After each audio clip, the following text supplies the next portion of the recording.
Welcome back to our channel. Ever heard of a sexually transmitted demon? Sounds like something straight out of a horror flick, right? But believe it or not, for some folks, it's a real spiritual belief. Today, we're diving into this wild topic, transmitted illness. We'll explore what it is, where this bizarre idea comes from, and how people view it. Let us be super clear here.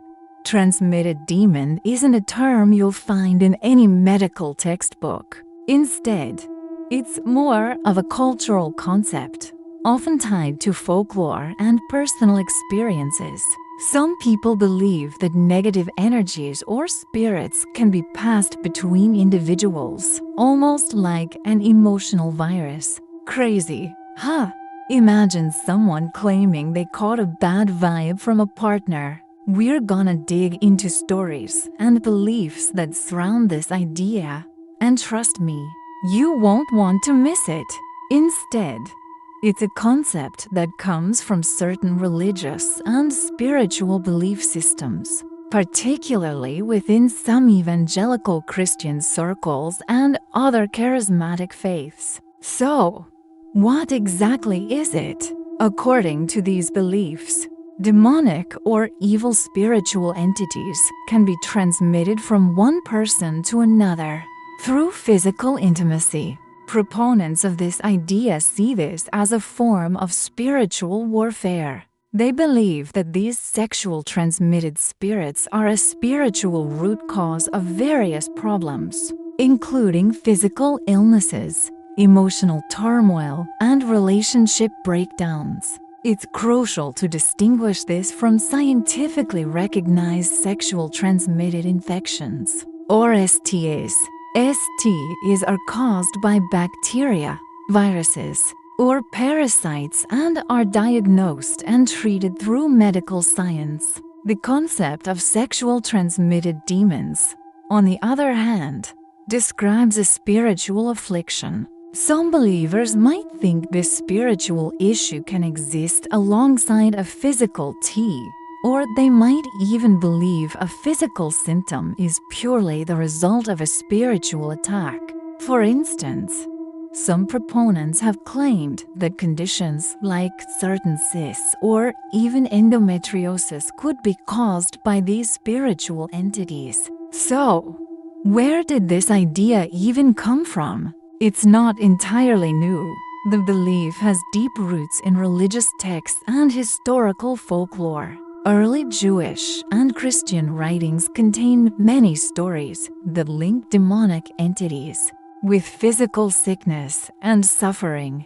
Think about the exorcism stories in the New Testament, where illnesses are directly attributed to an unclean spirit that needs to be cast out for the person to be healed.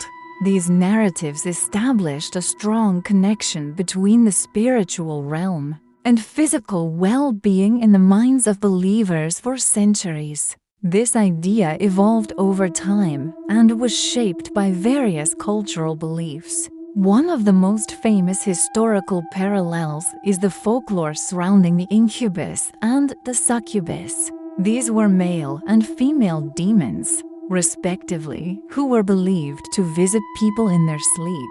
According to the legends, these encounters could lead to a person's physical or mental health deteriorating, and in some stories, they were blamed for unexplained illnesses or even death.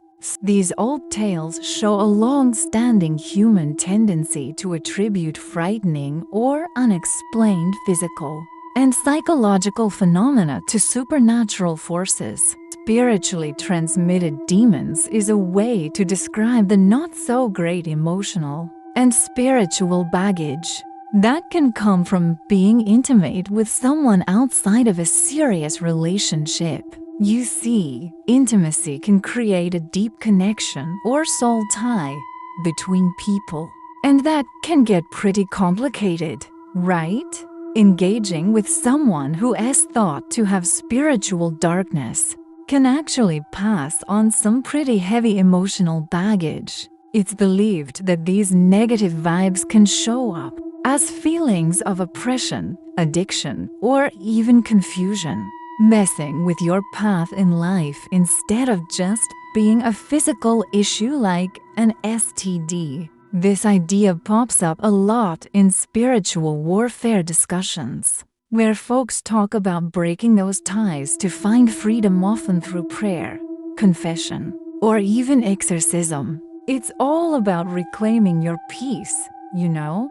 In more modern times, this concept has been popularized and explored in various books and teachings within specific religious communities. For example, some authors have written extensively on the topic, with one book even making the controversial claim that these transmitted entities are demons, lodged in genetic material. This framing attempts to blend spiritual belief with scientific-sounding language, which can make it seem more plausible to followers. But it's important to remember this is a spiritual interpretation, not a scientific one. The proposed solution for someone who believes they are afflicted by a transmitted demon is typically spiritual, not medical. Practices like prayer, exorcism, or what is known as deliverance ministry are employed to cast out the supposed demonic entity. These rituals are performed by pastors or lay ministers who believe they have the spiritual authority to command these entities to leave a person. The focus is entirely on spiritual warfare, on fighting a battle in an unseen realm. Soul ties are those deep emotional or spiritual connections we share with others. They can feel like destiny or unbreakable links. These ties can lead to supportive, healthy relationships, or they can turn into unhealthy, codependent ones, especially in romantic situations or after being intimate. Some believe these ties connect us to divine purposes, while others may require prayer and boundaries to heal. A deep connection is all about feeling linked to someone on a level that goes way beyond just the physical. It's that vibe where you feel truly understood, safe, and accepted. It can tap into spiritual beliefs, but it's also about emotional energy that shapes how we think and act. When it's good, it shows up as respect, trust, and support in our relationships, whether with friends, partners, or family. Toxic relationships can really take a toll, you know. They can lead to feelings of anxiety, codependency, and make it super hard to move on. It's tough when love turns sour, right? Signs of a soul tie. You know, those unshakable thoughts that just keep popping up about someone? It's like they're always on your mind, right? And when they're around, you feel these intense emotions like joy when you see them, or even a pang of hurt from their actions. It's almost as if you're tied to them by an invisible cord, making it super tough to let go. Sometimes, you might even dream about them or notice little signs that feel like synchronicities. It's that feeling of being truly seen and understood, like you share this deep, energetic connection. And then, when you throw in some religious or spiritual perspectives, like those found in Christianity or New Age beliefs, it adds another layer to this fascinating experience. What do you think about all this? The Christian perspective often ties sexual intimacy outside of marriage to a supernatural bond. 1 Corinthians 6:16, in contrast, healthy connections, like that of David and Jonathan, are viewed as divine. Even if soul tie isn't a biblical term, New Age view, seen as transcending time, cosmic connections, or karmic ties. How to break unhealthy ties, acknowledge and forgive. It's all about recognizing that bond you had and letting go of any hard feelings, both towards them and yourself. Seriously, Releasing that resentment can feel like a weight off your shoulders. Set boundaries.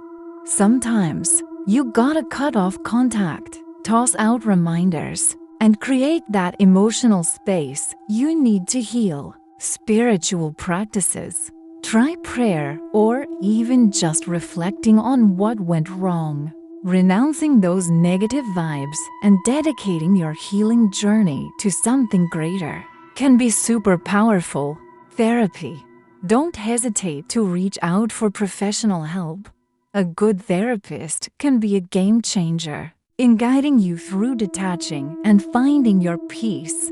Remember, healing is a journey, not a race. This brings us to a really important point of discussion: the intersection of faith and health. For believers, attributing problems to a spiritual cause can provide a sense of meaning and a clear path forward. Through prayer and faith, it can offer comfort in situations that feel chaotic and out of control. It frames suffering not as a random, meaningless event, but as part of a larger cosmic struggle between good and evil. For some, this framework is empowering. However, this belief system is also highly controversial and can have significant negative consequences. The primary concern from a medical and psychological perspective is that it may discourage people from seeking evidence-based medical care. If someone believes their physical symptoms are caused by a demon, they might choose prayer over seeing a doctor. This can be incredibly dangerous, especially with serious conditions that require timely medical intervention. Delaying diagnosis and treatment for a real T or another illness can have severe, long-term health consequences. Furthermore, there's a significant psychological impact to consider. This belief can create immense fear, shame, and guilt. It can lead people to view their bodies and their relationships with suspicion and anxiety. Being told that your suffering is your own fault because you've opened the door to a demon can be a heavy psychological burden. It can also be used to stigmatize and control people's behavior, creating a culture of fear around natural human connection. Mental health professionals often express concern that such beliefs can worsen conditions like anxiety, depression, or psychosis. Instead of addressing underlying psychological issues with therapy or medication, individuals might get caught in a cycle of deliverance sessions that don't resolve the root problem and may even make it worse by adding a layer of spiritual distress. It's a complex issue with no easy answers. On one hand, we have deeply held spiritual beliefs that provide comfort and a framework for understanding the world for millions of people. On the other hand, we have the potential for real-world harm when these beliefs lead people away from proven medical and psychological help. So, what's the takeaway here? It's essential to approach this topic with an open mind, but also with a critical eye. Understanding that transmitted demons is a religious concept, not a medical diagnosis, is the first and most important step. If you or someone you know is experiencing physical or mental health issues, it is always vital to consult with a qualified medical doctor or a licensed mental health professional. Spiritual support can be a valuable part of a person's life, but it should never replace evidence-based healthcare. This topic really highlights the different ways humans make sense of suffering and the world around them. Whether through science, faith, or a combination of both, we are all just trying to find answers. What are your thoughts on this? Have you ever encountered this belief before? Let me know in the comments below. I'm really curious to hear your perspectives. And if you found this deep dive interesting, don't forget to like this video and subscribe for more content exploring fascinating and complex topics.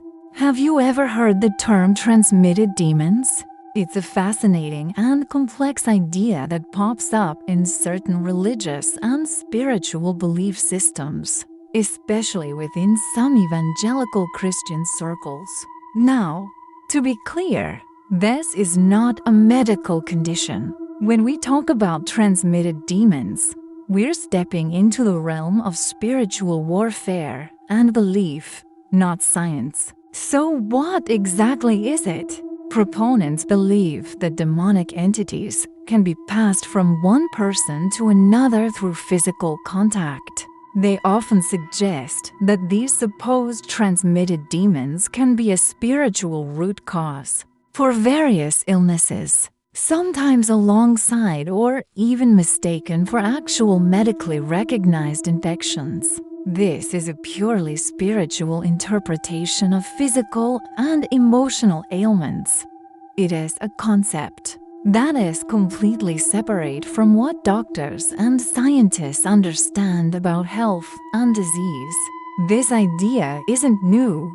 In fact, it has roots that go way back. Some religious texts and historical beliefs have long associated demons with sickness.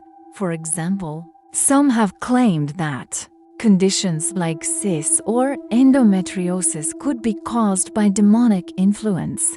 These beliefs are often drawn from interpretations of early Jewish and Christian writings where spirits and illnesses are sometimes linked. You might even find books on this topic, with some authors claiming that certain diseases are essentially demons that have attached themselves to a person's genetic material. This concept also shares similarities with ancient folklore about spirits known as the incubus and the succubus. These were male and female demons believed to interact with humans, allegedly causing physical or mental decline. Again, it's crucial to distinguish this from medically diagnosed transmitted infections.